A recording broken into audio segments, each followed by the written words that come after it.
Ooh.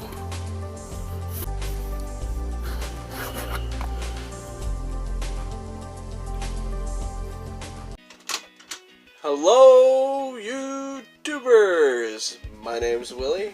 Welcome to my channel. Today I have reaction request video number 107. The Second Orc Invasion, The Landing. This has been requested by Samuel, and is one of Arch Warhammer's War for Armageddon videos. So let's check this out.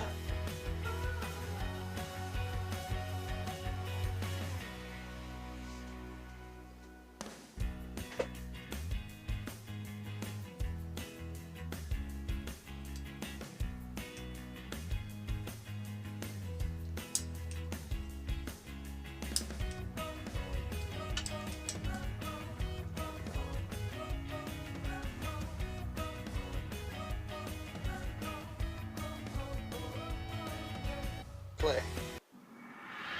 Dun, dun, dun, dun, dun, dun, dun. Dun, dun, dun, dun, dun, dun. Greetings and salutations, friends, and welcome back once more to the hellhole that is known as Armageddon. Now that we've gone over the forces available to the two sides, it's time we get started on the ground war.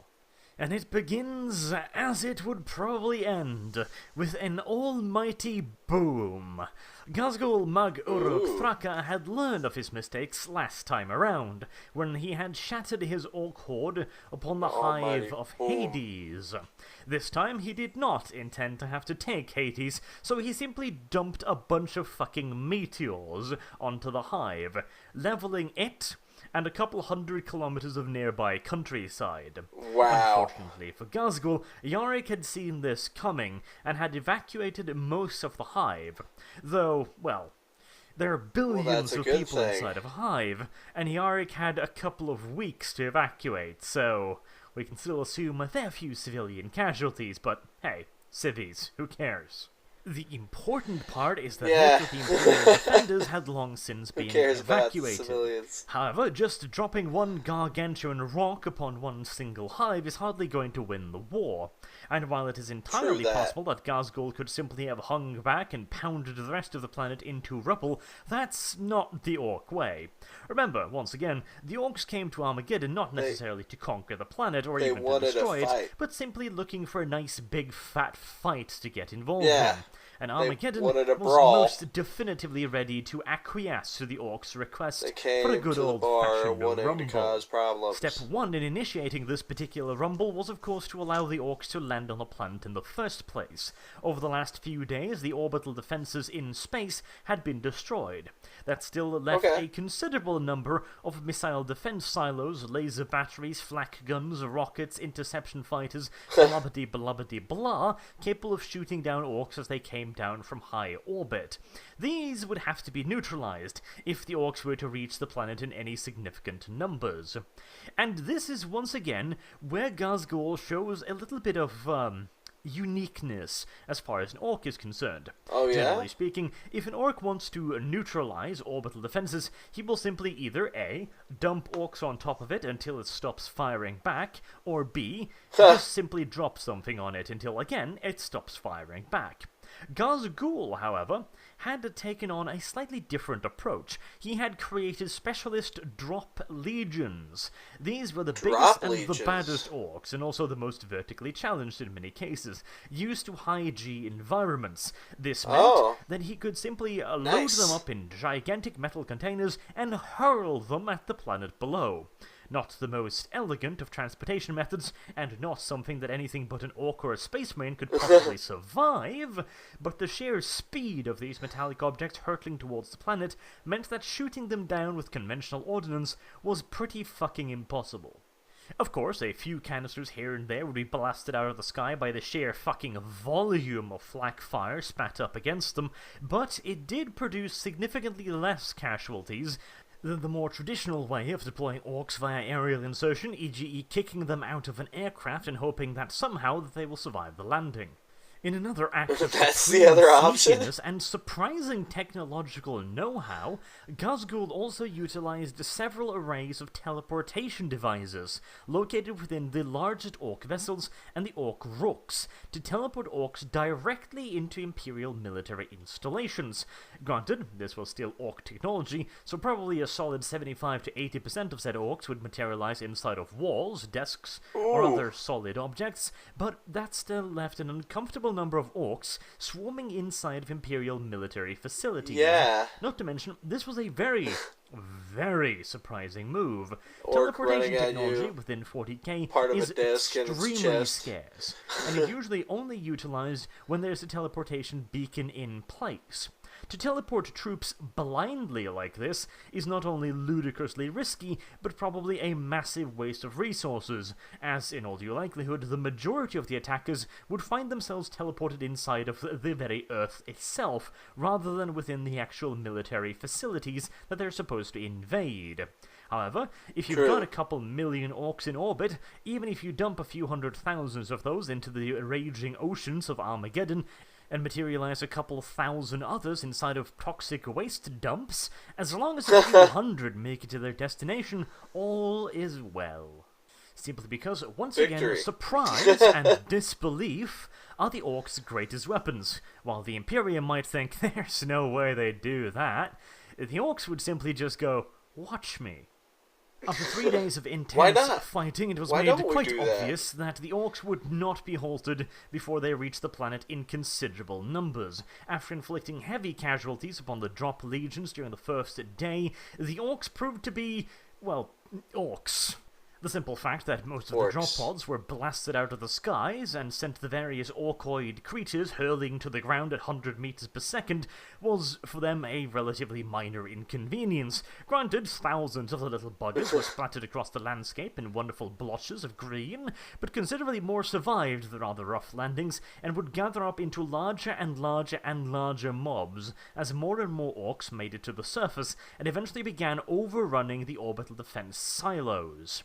After 3 days, most of the planet's defensive silos were already overrun. As a last desperate gambit, Commissar Yarrick ordered all the Imperial aerial resources thrown into the fight to attempt to destroy as much of the orcs before they landed as possible. The order stated quite bluntly that any remaining Imperial Navy forces on the planet were to attack the orcs at any cost and destroy as much as possible. This would turn out to be a fairly costly order. In the first few days of the engagement, the Imperial Navy's fighters had considerable advantages over the fighter-bombers of the orcs, since they could return to several landing installations all across Armageddon. These bases were also heavily defended with flak and equipped with armoured bunkers, making them virtually impervious to the current level of orc air attacks. Since at this point in time, any major orc aerial actions would have to undergo several steps before they could even get close to an Imperial base. First and foremost, they would of course have to leave their berths in orbit, and orc technology being what it is, that was not an entirely safe procedure. Then they would have to enter the atmosphere, again, not entirely safe. Then they would have to locate and attack the aerial bases, which would be an even more dangerous proposition, fighting their way through the combat air patrol kept constantly up by the Imperial Navy, attack the base, which is again heavily defended by flak. Then they would have to keep enough fuel in their tanks to re-enter orbit and make their way back to their orbital vessels. And Ghazghul was no doubt very, very happy that he had brought tens of thousands of the damn things, because they were falling out of the skies at a prodigious rate. Early estimates suggest that the Imperial Navy was able to down 6 to 7 orc craft for every one of their own lost. The Imperial Navy was also able to retrieve most of its pilots, whereas the orcs, well, let's just say that even if the orcs had even the faintest concept of search and rescue, they would probably consider it to be a waste of goddamn time and resources. If an orc was silly enough to get himself shot out of the sky, well, clearly that orc wasn't worth much. The problem remained, however, that the orcs probably had 10 to 20 as many fighter bombers as the Imperium had thunderbolts or lightnings. During the closing ends of the aerial engagements, the Imperial losses were so heavy that the Imperial Navy began creating Marine battalions on the ground from downed pilots, which the Imperial Navy considers to be an absolutely hilarious waste of resources. But, well, seeing as the bases were about to get overrun by hordes of screaming greenskins, they might need the extra guns. And it is also quite important to remember a few things when it comes to Orc air power. For example, whilst the Imperial Navy requires fortified bases, control towers, radar installations, miles upon miles of hardened runway, bunkers, hangars, maintenance shops, spare parts, supply lines, rest facilities, recovery services, and preferably even some sanitary facilities, the Orcs only really require a relatively flat area, a potato field, for example, and a handful of Gretchens waving amusingly coloured flags around. In other words, it did not take very long at all for the Orcs to establish fully functioning, by Orc standards, air bases to make up for their initial disadvantages. Additionally, with the hordes upon hordes of Orcs getting down to the planet, many airfields were quickly overrun and converted to Orc use. Perhaps they'd knock a couple extra holes in the runway, for example, to keep the takeoff and landings interesting. Furthermore, Orcs have no functioning grasp of such weak and worthless ideas like airspeed, power-to-weight ratio, G-forces, or even the more useless and frankly baffling concept of maximum bomb load. As if such a thing could even exist. There is always room for more ducker. The aerial battle continued for several more days, but on the 5th day it became apparent that Ghazghkull had considerably bigger plans in motion. Hive Acheron fell to the Orcs without a fight. It would appear that the Hive's internal power grid had been sabotaged, and the Orcs had boiled up from the interior of the Hive through ancient long-lost tunnels. It was revealed that the architect behind this was the deposed planetary governor Hermann von Straub. He presented himself on television and Vox broadcasts and declared that he had returned as the divine ruler over Armageddon and that the Orcs were helping him out. Massive amounts of Orcs occupied the Hive almost immediately, and the Bully Boy squads dispersed themselves throughout the Hive to ensure that everyone listened to the orders of their new overlords. These are essentially the Orc equivalent of military police, except Bully Boys are considerably more brutal, although they do not possess the true ingenuity of cruelty that proper military police do. The Officio Assassinarum had already suspected that the Overlord would have joined the Orcs after the First War for Armageddon, seeing as he had pretty much disappeared without a goddamn trace, and the Officio is pretty damn good at tracking people down. As such, they already had agents in position to attempt to assassinate him. Unfortunately for them, the Orcs had also seen that this was probably a possibility, and imagined that somebody would somehow try to put a bullet in the fat Overlord's blank skull, and had prepared several countermeasures that even the Officio found to be a rather challenging bunch of problems. As such, no immediate assassination was expected to be carried out against the Overlord. Shockingly as well, much of the Hive's nobility rejoice in the return of their Overlord, or, well, perhaps it wasn't quite that shocking. The nobility on Armageddon had been sidelined quite drastically by the new military council. Their power and their prestige was a mere shadow of what they had been under the overlord of Hermann von Straub. As such, it might not be too surprising that many of them welcomed the return of the Overlord, seeing perhaps a chance to return to the power and prestige of previous days.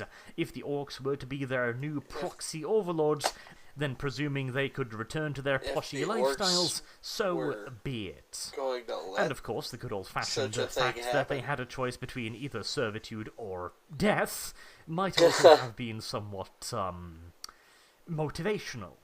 But whether it be due to threats or simple self-interest was at the end of the day rather irrelevant. The fact of the matter was that Hive Acheron had fallen without so much as a shot being fired, or well, that is not entirely true. The Hive's defenders had put up a desperate rearguard action, but seeing as their defences had been made virtually useless by the fact that the Orcs had come up right behind them, most of the Imperium's defenders were either wiped out rather swiftly over the course of the next few days, or simply abandoned the Hive altogether. And unfortunately for the Imperium, the sneaky blow landed on Acheron was not the only one to fall that day. The defences of Hive Volcanus were overrun in a sudden escalation of Orc hostilities. The Hive had been expected to be relatively safe, with the Orcs concentrating most of their forces on the orbital defences. However, in secret, Ghazghkull had manoeuvred massive Orc forces to the Hive's outskirts.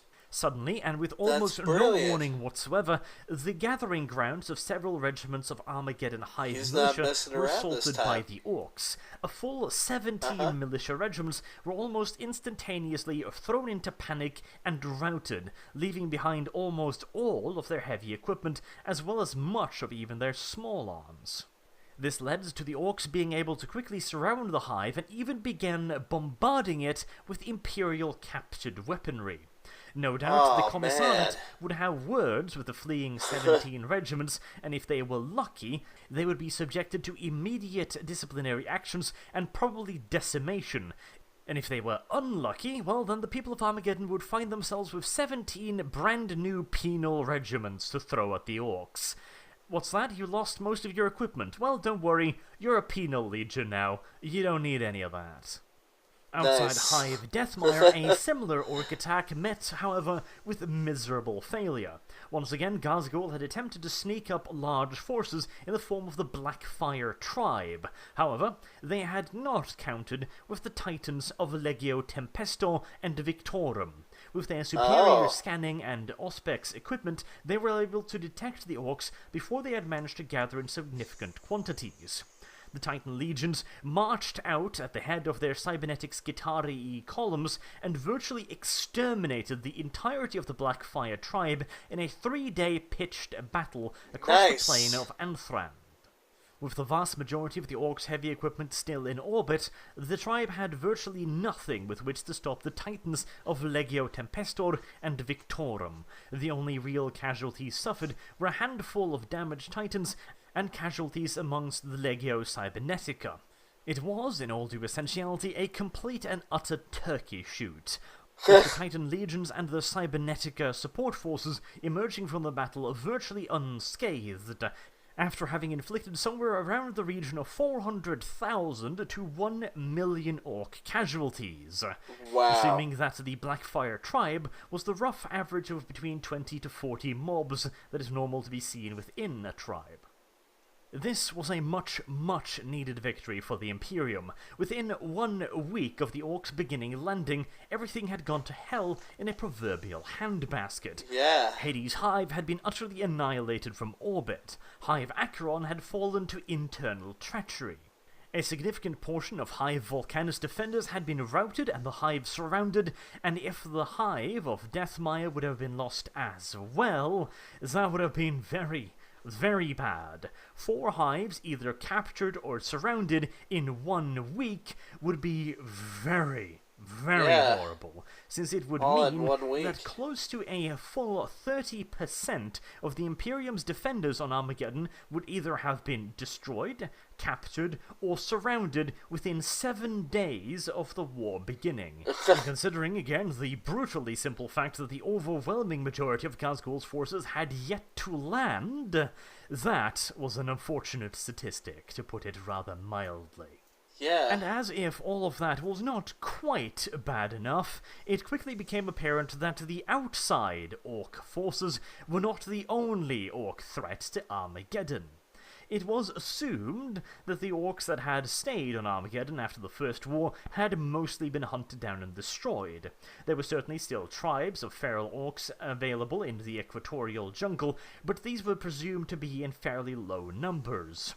These presumptions were to be proven overly optimistic, as hundreds of thousands of greenskins began pouring out of the equatorial jungle and the Polydius mountain ranges, where they had been able to evade the majority of the Imperium's attention up until the return of the Beast.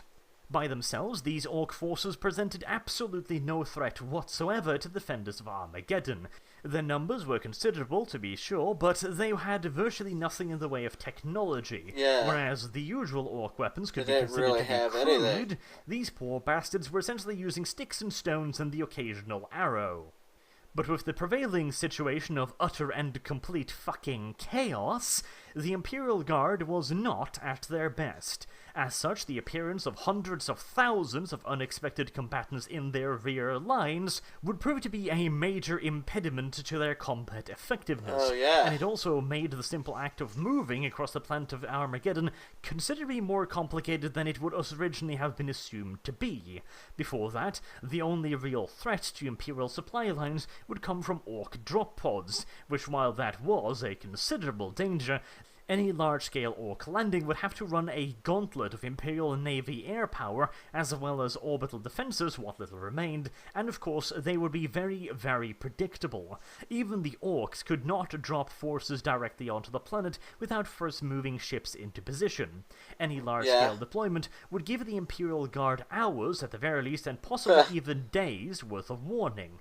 However, vast hordes of feral orcs moving rapidly and erratically across the landscapes were considerably harder to predict, and at this point in time there was absolutely no way that the Imperial Navy could dedicate void resources to keeping a track of them, nor could the Imperial Navy's ground-based aircraft and fighters be spared to keep a constant lookout for orc hordes. Which meant that if the ground forces wanted to keep a lookout for these orc hordes, they would have to do it the good old-fashioned way, by dispatching forces from the front lines and sending them out to track down the orc hordes, and then keeping in constant contact with them and report back to their parent regiments, which would then have to, of course, be passed up the chain of command, and yaddy yaddy yaddy. It all essentially meant that an already chaotic and confusing situation was further obfuscated by the need to track and report on the movement of enemies that usually would not warrant such attention. After a full 5 days of fighting, the initial phase of the war could be said to be more or less complete. The air war above Armageddon had petered to a standstill. The Orcs had been able to land in considerable numbers and were roaming across the countryside. The feral Orcs provided further distractions for the Imperial defenders, and the Imperial Navy had been stretched to the absolute breaking point, with most of their airborne assets and their ground bases either being heavily damaged or simply just outright destroyed. They would continue to offer limited support throughout the war, but for now, the Orcs had essentially air superiority, and combined with their complete and utter void superiority, this means that the Orcs could land their troops wherever they pleased. Normally, this would simply result in the Orcs emptying everything they have in space down upon the planet and heading straight for the largest, shiniest objective. However, Ghazghul Mag Uruk Thraka was, as we all know at this point, no normal Orc. Yarrick had already supposed that the great Orc warlord would first seek to establish aerial supremacy, which he now had, and would then begin encircling the Hive cities. This was partially true, but the great Orc warlord had a bit of a surprise in mind. During the last war, he had perfected strategies that utilized the speed of his Orc forces. Yarrick expected to see tactics like that return, but he had underestimated just how much Ghazghul had modified these tactics between the campaign on Golgotha and the invasion of Armageddon. It would appear that the beast had not quite shown its full hand when fighting Yarrick's crusade on Golgotha. These new tactics were surprisingly clever by Orc standards, but they were also undeniably Orcish. Ghazghul would use his forces essentially as unguided missiles. He would take the Imperium's strength, namely their fortified positions, their advantage of terrain, cover, and armament, and use that against them.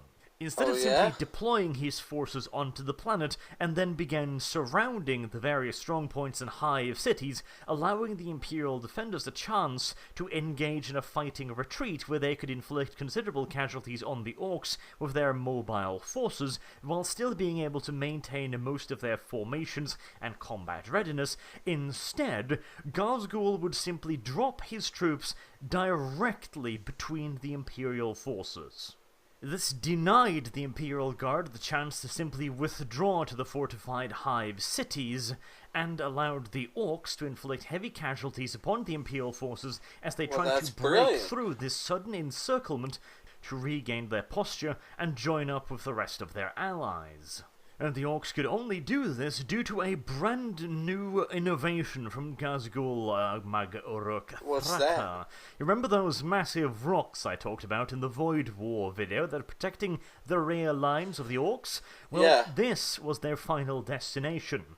The Rooks would be dropped directly onto the planet as fully functioning forward bases. Many of them were equipped with teleporter devices, allowing supplies to be brought down from orbit directly onto the planet without the need for bulk conveyors.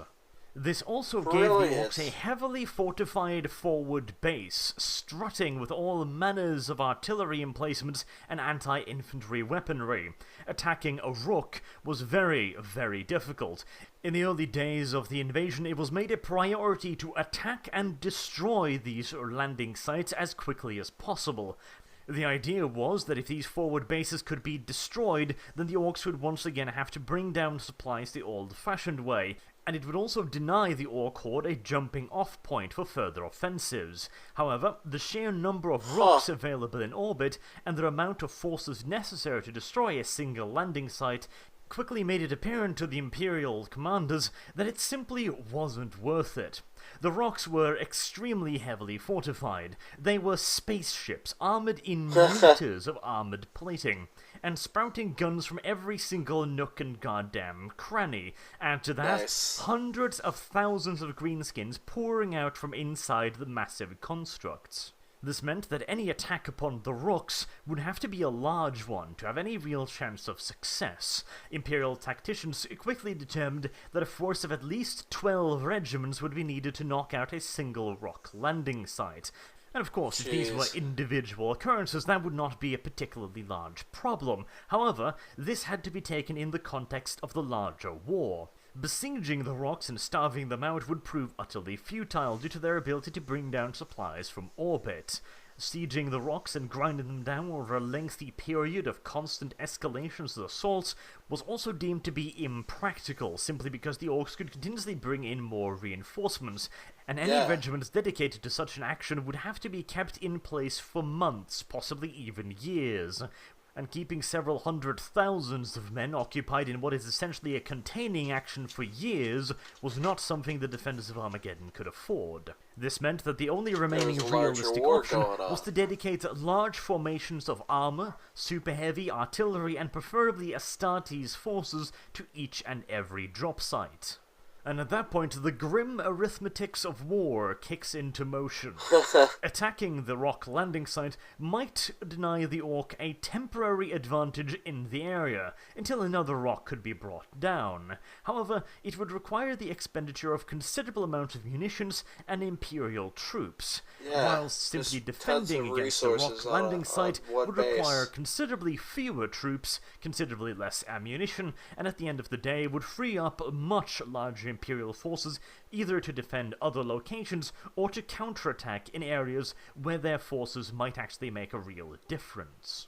Some Rocks were assaulted and destroyed out of grim necessity, however, when they had fallen either within the defences of a hive or simply just inside of the hive itself. But for the most part, the Rocks were to be left alone until large forces could be guaranteed to be available, and preferably Astartes cajoled into spearheading an assault upon them. And it was lucky that the Imperium took this stance, because the Rocks in and of themselves were only the first part of Thraka's great plan. The green-skinned warlord had originally hoped that the Imperium would do just what they had considered, and launch large-scale counterattacks out against the apparently relatively exposed landing sites to deny the Orcs access to reinforcements and resupply. In response, Ghazghkull would simply drop Rocks behind the forces, engaging the landing sites, and potentially surrounding and wiping out vast Imperial formations, and even more importantly, these formations would almost certainly be made up of the more powerful elements of the Imperial defenders. Luckily for the Imperium, they did not fall for this particular piece of bait. Instead, they hung back in their defensive fortifications, and watched as the Beast plans began to materialize. As he had been denied his obvious trap, the Beast of Armageddon simply began Phase 2. the rocks began landing across the planet in ever greater numbers, surrounding any forces that would be exposed or potentially separated from the main defensive lines. And if the Imperium tried to form coherent battle lines outside of the protective covering of the hives or larger installations, the Ork would bombard them from orbit to break open the large formations. Ork auspexes are not the best and cannot detect anything other than very large formations. As such, the Imperial defenders were still relatively safe to move across the planet, but they could not gather in large quantities, and they could not begin building fortifications that would be visible readily from orbit without having access to void shield generators to protect themselves, or, potentially also, the nearby proximity of orcs. Ork Void-Born Ordnance is remarkably inaccurate. Even the Imperium has a hard time hitting targets smaller than entire cities from orbit. The Orcs have a hard time hitting something the size of continents. And this also came into full and rather brutal focus when it came to the Ork rocks. You see, one of the reasons why I mentioned this particular tactic was uniquely Orkish is how they were deployed. The Ork rocks were not only deployed in front of defensive positions, but also to the rear of said positions, with little, if any, consideration being made for the survival of the Orcs involved. Many of these Ork rocks were simply dropped on the planet in strategic positions where they could either confound or entirely block Imperial reinforcements and troop movements, regardless of how many hundreds of thousands of Orcs would die, as they were massively outpositioned and under fire from considerable amounts of ordnance. All Ghazghul really cared about was trapping the maximum number of Imperial Guard forces. He could easily afford to sacrifice dozens of Orcs for every Imperial Guardsman lost. He had the numbers, and he had the reinforcements. This essentially amounts to an evolution of the tactics used during the First War for Armageddon. Instead of simply breaking through the enemy's defensive lines and then cutting deep into their rear, the concept of defensive lines was entirely bypassed to begin with. Instead, the Orcs would simply land behind the enemy and then start causing havoc directly in their rears, attempting to split up the enemy's forces and attack them piecemeal. Essentially, the goal here was to reduce the entire battle from the concept of standard positions and line of defense to a bunch of individual brawls and continuous running battles throughout the planet. An environment in which the Orcs would excel, whilst the Imperium, who rely on mutually supporting regiments to work at their full effectiveness, would be put at a considerable disadvantage. However, it was very similar to the previous concept of deep operations in one very particular way, namely the fact that it put the invading forces at a massive initial disadvantage and required huge resources to pull off. Essentially, Ghazghul was aiming to shatter the entirety of the Imperium's defensive fortifications in one gargantuan blow by throwing literally millions of Orcs in deep strike unsupported operations directly into the Imperial troops. The Orcs would be unsupported, separated, and heavily outgunned in many of these areas, since they were essentially deployed as blocking troops, while other landing sites might contain the primary assault forces. Now, even then, they did have the support of ready-made forward bases in the case of rocks, but even then, you could consider the fact that there's about 80 to 100 rocks. Some were kept back in the void, meaning that you're likely to look at something between 40 to 50. That is a considerable amount of forward bases, but these forward bases were just that. Forward bases. The Orcs would have to leave them to really get Ghazghul's plan underway. The casualties suffered by the Orc hordes in the early days of the invasion were no doubt monstrous, and they would continue at an absolutely ludicrous rate of attrition throughout this part of the operation as well. Normally, the planetary landing in and of itself is the deadliest part of any battle for an invading force. Ghazghul had lengthened that part to include practically the entire battle. However, if successful, the entire scenario would be turned on its head. The Imperium would be denied their greatest strength, and the Orcs would be able to roam across the planet at will. However, that does not necessarily mean that the plan was entirely without contingencies. Ghazghul assumed that orcs would do what orcs do, because remember, orcs are never beaten. If they run away, then they live to fight another day, and Ghazghul relied upon this part of orc nature to kick in. If the Imperium were to launch a concentrated counterattack, for example to rescue a pocket of Imperial defenders, and would destroy a landing zone or large formations of orcs, like for example what happened to the Blackfire tribe, the orcs were then expected to scatter into the wilderness of Armageddon, where the Imperium would find it extremely difficult to follow them, and then continue to launch guerrilla raids against their attackers. And thereby contributing to the overall chaos, which was Ghazghul's ultimate goal.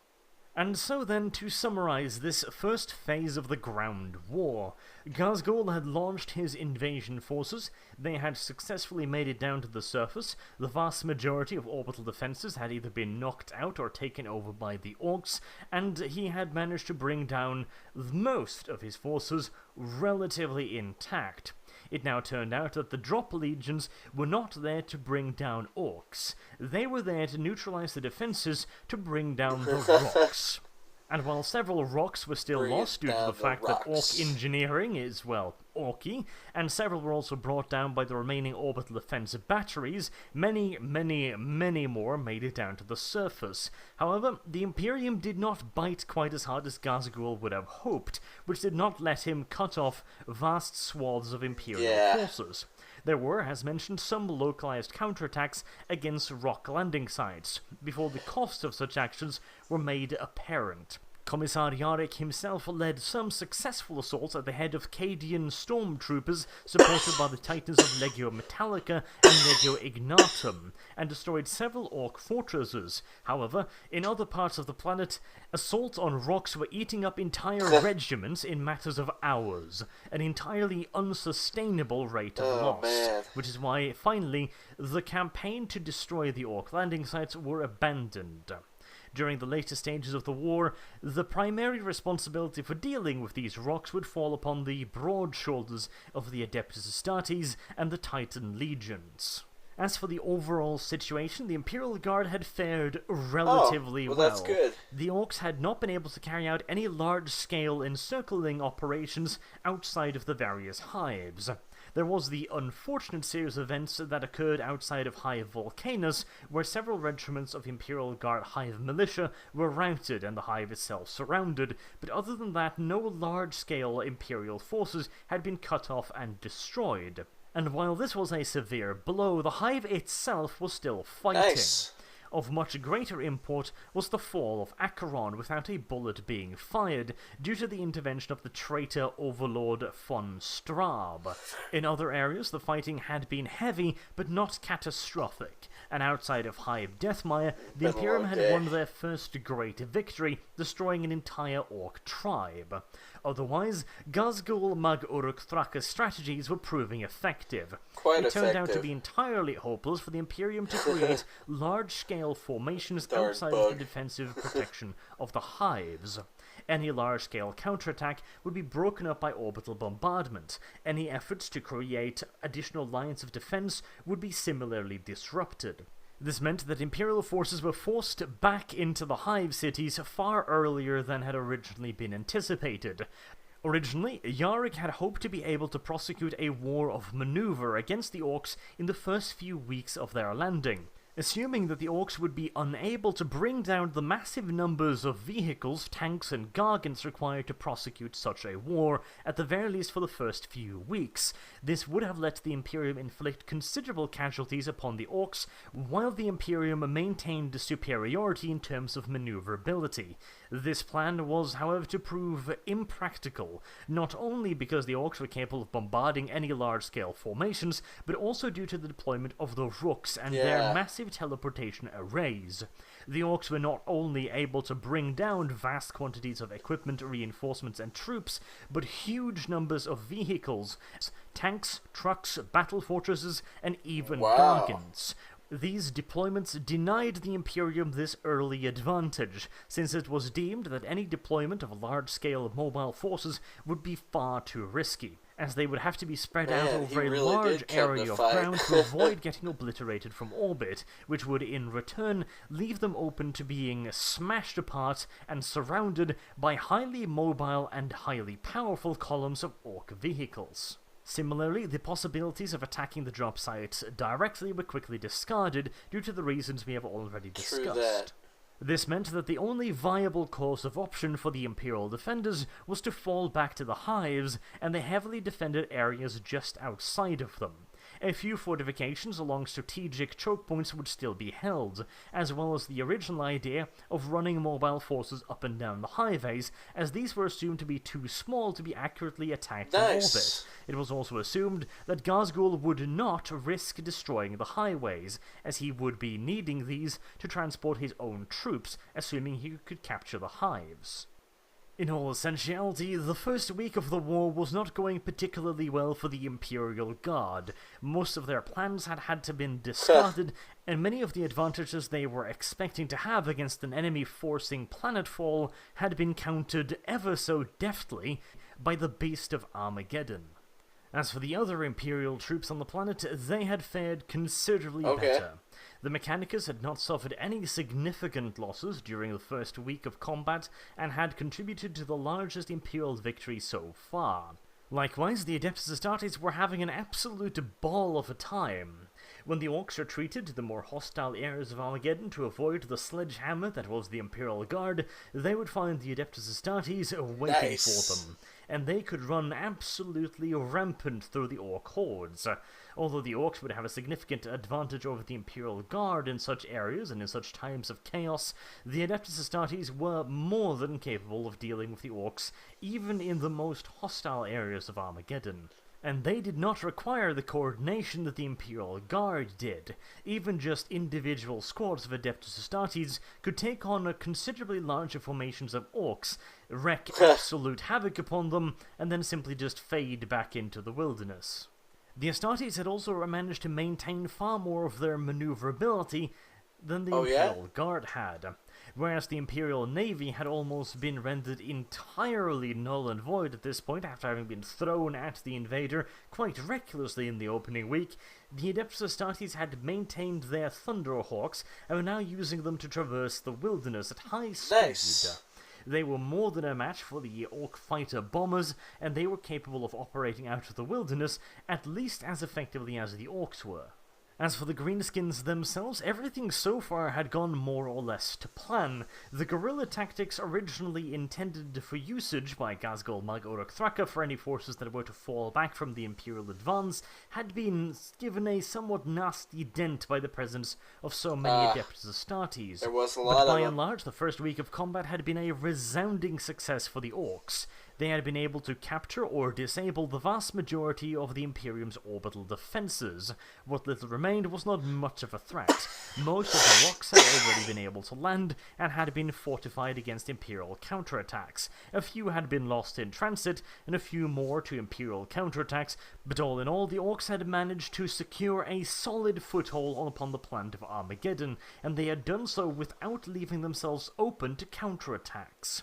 They had undoubtedly suffered millions of casualties forcing the landing, but this was to be expected.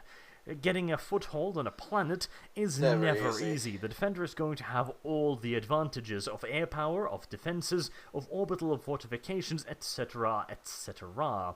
And most of the opening gambits had paid off.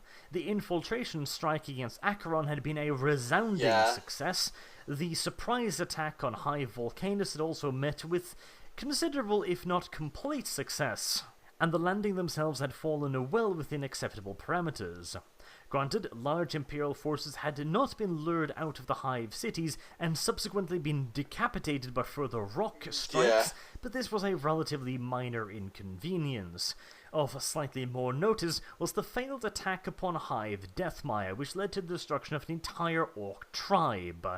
But from the very beginning, this was a calculated risk.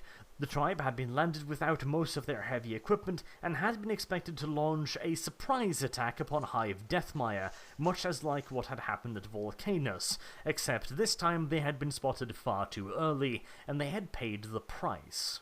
And finally, of course, the Orcs had secured almost complete air superiority. The Imperium had thrown its Imperial Navy reserves at what they thought to be the main Orc landings, which now turned out to be a mere distraction. The Rooks were the main push.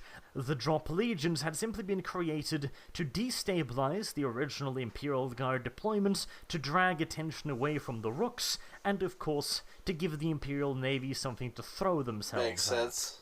The bulk of the invasion forces were now transported down to the planet of Armageddon via gigantic teleportation arrays located inside of the rocks. Heavy armor, transport, the mobs themselves, and gargants were all transported to the planet's surface in this far safer manner.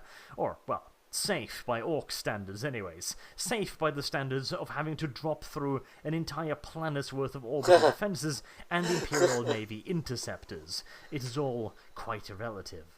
And as an added bonus, Ghazghkull had been able to get away with another fairly large gamble. Yeah? What's that? After the initial landings had taken place, large hordes of Orc landers had been seen landing in the Fire Wastes. This had confounded Imperial tacticians, since they could see no reason why the Orcs would be landing in this area.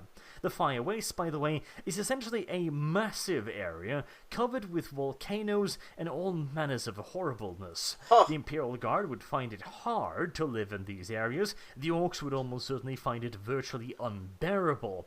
And during the worst periods, the so-called Season of Fire, the area was virtually unlivable. It would be covered in piping hot ash falls, constantly raining down from the sky as a byproduct of all of the volcanoes kicking into overdrive and spewing lava all across the area. And as mentioned, there was nothing of strategic value there. There were no oil fields, as in the south. There was no strategic military installations. There were no highways, and there were no hives. There was simply no apparent reason for the Orcs to land in this area. But the beast must surely have had a reason, mustn't he? Well, we'll get to that. But I am going to torture you with that for yet another week. We have now covered the Void War, and we have covered the initial landings. The Orcs had managed to pull off most of their tactical objectives, and had managed to force planetfall with a relatively minor amount of casualties. Minor, relatively speaking. The Imperium had, however, done relatively well for itself. No large-scale formations had been destroyed, and although the hives were not supposed to be falling or being surrounded this early, no major Imperial formations had so far been annihilated. Don't get me wrong, the casualties already in this early part had been significant. The casualties around Hive Acheron would probably have been catastrophic. Additionally, several regiments were wasted in attacking the Orc rocks. In all due likelihood, we're looking at casualties somewhere along the lines of a couple 100,000 in the first week of engagement for the Imperial troops, and a couple million for the Orcs. The problem was, however, that the Imperium was expecting to inflict considerably larger casualties. The landings themselves and the first week or two are the points where the defender usually has the largest advantage. However, Ghazghkull had expertly managed to deny these advantages to the Imperium, and had indeed managed to turn many of these disadvantages to his own advantage, and delivered a crippling blow to the Imperium at Acheron, and a considerable one at High Volcanus. Quite well indeed. The first week was, in other words, inconclusive. Both sides had suffered casualties, both sides had suffered reversals and successes, and both sides had seen parts of their strategies succeed and others proven to be quite detrimental to their efforts. The old saying, no plan survives contact with the enemy, had been proven true once again, and it was now up to the strategists on both sides to roll with the punches and develop new plans. Who would strike back first? Who would be able to turn these disadvantages to advantages, and who would be able to deliver the first truly telling blow to the enemy? Join me next week when we find out. Until then, I have been Arch. Thank you very much for watching, and I do hope to see you all again soon. Have a good day. Alright. So, that was the Second Orc Invasion, The Landing, by Arch Warhammer. Please go check out Arch Warhammer stuff. If you need help finding it, there's a link in the description of this video. So, go check it out. Enjoy. He's got some good lore stuff. And, not even all of it is 40k Warhammer related either. So there's other stuff there. Go check it out. This was requested by Samuel. Thank you, Samuel. Quite entertaining as the series goes on. So I guess it's time for my thoughts. Okay, so overall, what I learned was that the Acreon hive fell without a single shot because the traitor, von Straub, that little worthlessness, came back. And, yeah, so they took a hive like it was nothing, like nothing. And, but it wasn't the worst news. Turns out that at Hive Deathmire,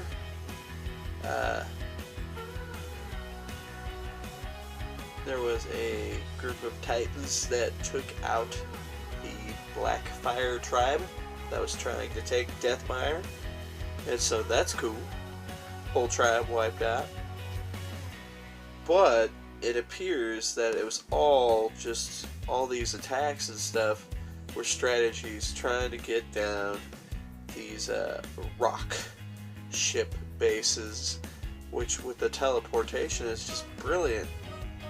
And see, this is what I love about these lure videos, is I watched Hell's Reach from Richard Boylan, and it was amazingly entertaining. But with the lure video, Archers filling in all these actual war time gaps, because there was a lot of gaps in the story.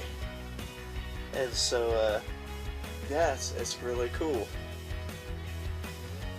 But anyways, that's about all I've got to say about it. So, till next time, Willie, out. If you like the video, stay tuned for more content. And as always, feel free to comment. Have a good one.